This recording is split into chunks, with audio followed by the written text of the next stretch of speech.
Good evening, I'm Paula Akana. And I'm Laura Yamada. The State Health Department says it will investigate how 2 teenage residents of a group home ended up suspects in a brutal killing. The agency, which was caring for the 2 suspects, has just been forced to close another one of its facilities. KITV4's Daryl Huff joins us live with details. Daryl, we are talking about Kipa again, right?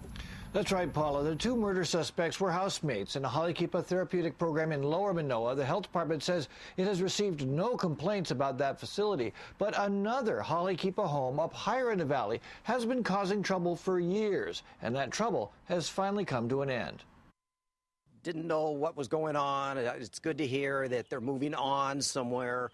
They're moving on from here. This house on Loulu Street in MANOA, the nonprofit Kipa owns the house and was licensed by the health department to shelter up to 8 kids in crisis there. But neighbors often complained about things like this: unsupervised boys acting out on a punching bag. They began documenting scores of police calls, mostly for runaways, which went on for years.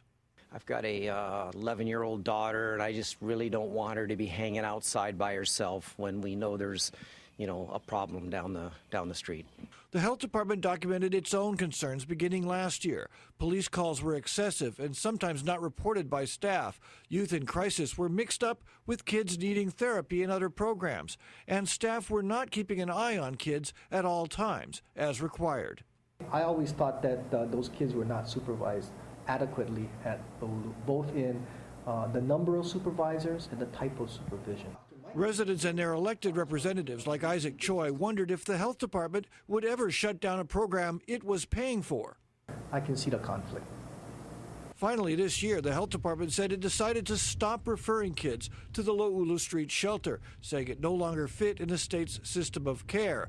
Kipa said it closed down 2 weeks ago because of state budget cuts. I hope whoever owns the house puts it up for sale and they find a buyer. Kipa hasn't told us yet what it will do with the Loulu Street property. Meanwhile, both the Health Department and Department of Human Services are still trying to figure out if Kipa followed proper supervision procedures at its therapeutic group home on Damon Street. The 2 murder suspects in the beating death of taxi driver Charles Tang were housemates there and somehow managed to get out without the staff noticing. Reporting live, Daryl Huff, KITV4 News.